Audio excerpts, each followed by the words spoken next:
Oke, selamat malam, selamat pagi, selamat siang, ataupun selamat sore.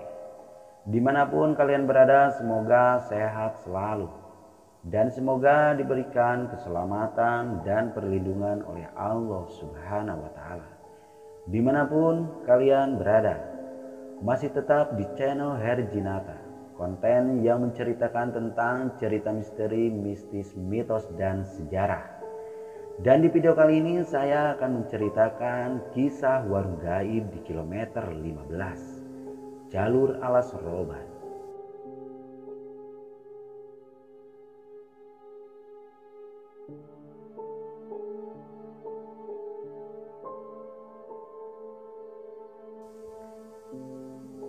Beberapa jalanan di Indonesia memang masih dikelilingi hutan. Bahkan sekalipun jalan raya itu adalah jalan utama penghubung satu kota dengan kota lain.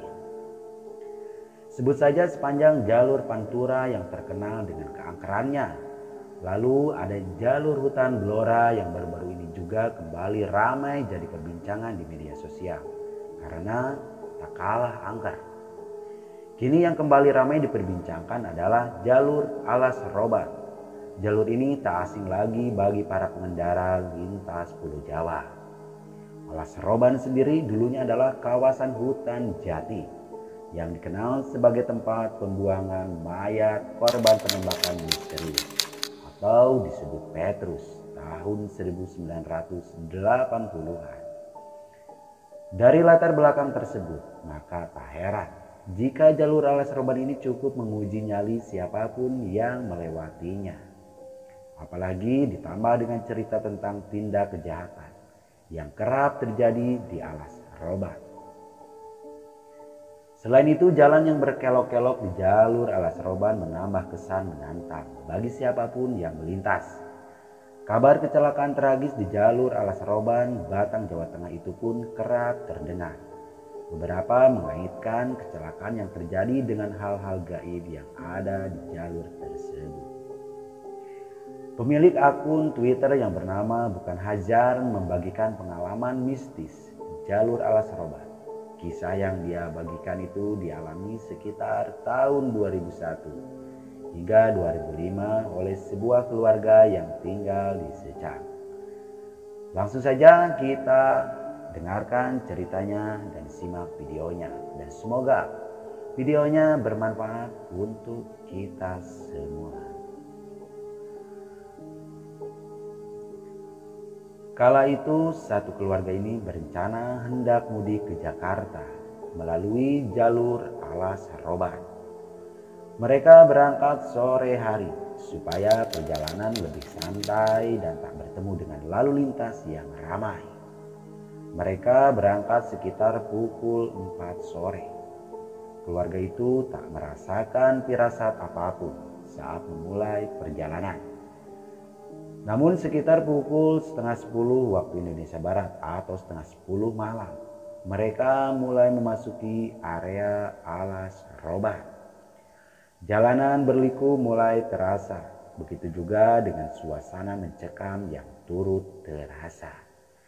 Si bapak yang mengendalikan laju mobil pun mengurangi kecepatan mobil karena kondisi jalan yang semakin gelap, berkelok dan penuh tanjakan.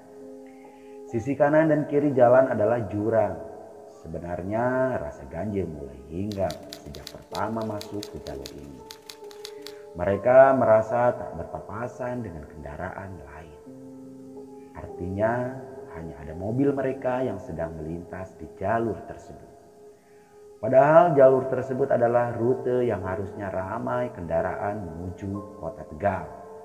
Tapi tiba-tiba di tengah perjalanan, mobil yang mereka tumpangi menabrak sesuatu.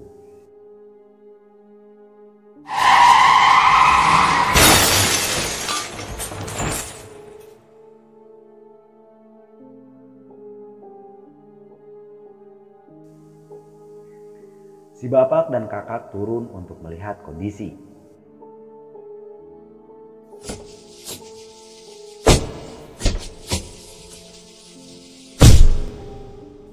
Tak lupa membawa senter. Sedangkan si ibu dan kedua adik tetap di dalam mobil. Anehnya, tak ada apapun yang ditabrak. Bekas berupa lecet ataupun lumpur yang menempel pun tak terlihat di sepanjang bodi mobil.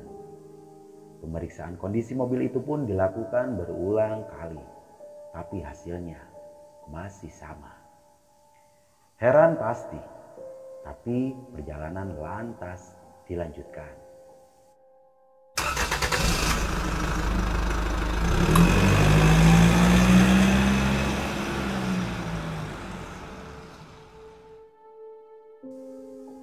Sekitar tengah malam, hujan mulai turun.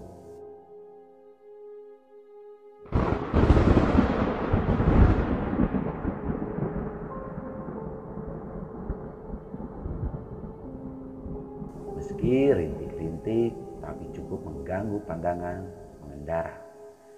Maka si bapak terus membunyikan klakson setiap akan memasuki tikungan tajam. Tak lama, dari kejauhan terlihat ada cahaya lampu. Merasa bersyukur karena merasa sudah melihat pemukiman. Tapi rupanya itu hanya sebuah warung makan pecel lele kecil yang berada di sudut tikungan di bawah pohon. Keluarga itu memutuskan singgah sebentar di pasak penanda jalan yang tak sengaja menyandung kaki si kakak.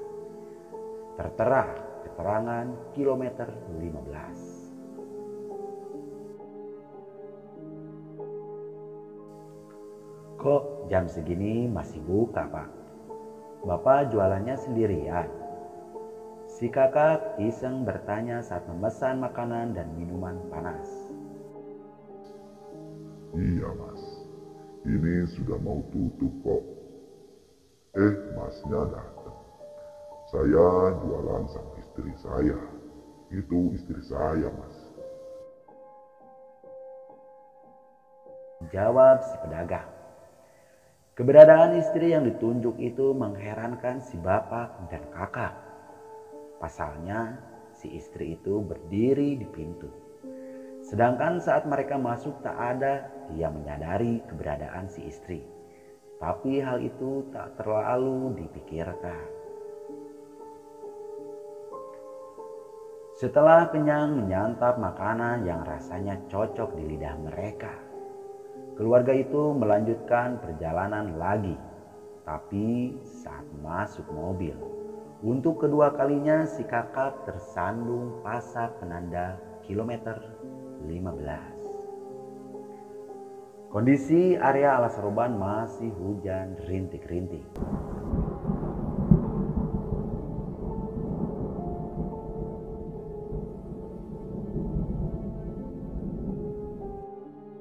Tapi tak menghalangi mereka melanjutkan perjalanan. Kali ini lancar karena tak lama mereka keluar dari jalur Alas Roban dan menuju Tegal.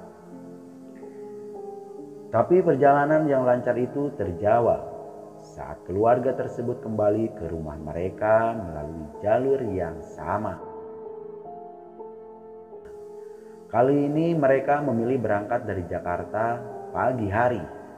Siang hari sekitar pukul 1 mobil keluarga tersebut memasuki jalur Alas Roban.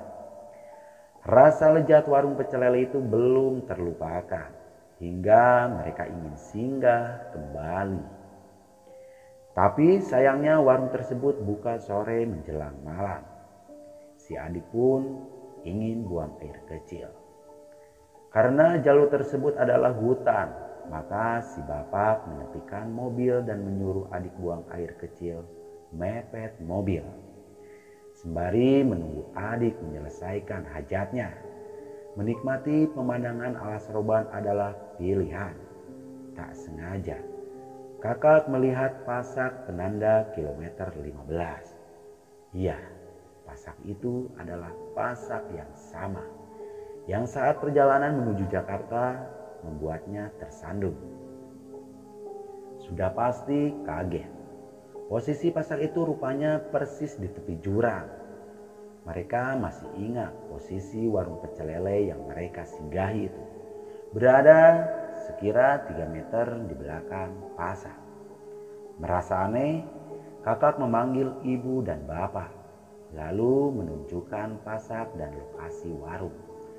Setelah diamati, tikungan tempat mereka berhenti siang itu adalah tempat yang sama dengan malam mereka makan ayam goreng di warung pecel lele. Begitu pula dengan pohon besar di tepi jalan, dan tentu pasak bertulisan kilometer 15. 1 meter di belakang pasak itu adalah jurang yang sangat dalam. Hal itu membuat mereka sadar bahwa saat malam itu mereka makan di pinggir jalan tepat melayang di atas jurang. Tak ada hal yang bisa menjelaskan apa yang keluarga tersebut alami, selain pemikiran mereka bahwa warung pecel lele itu adalah warung gaib. Percaya atau tidak percaya dikembalikan kepada kepercayaan diri kita masing-masing. Semoga Allah memberikan keselamatan dan perlindungan dimanapun kita berada. Saya undur diri, Herjinata. Wassalam.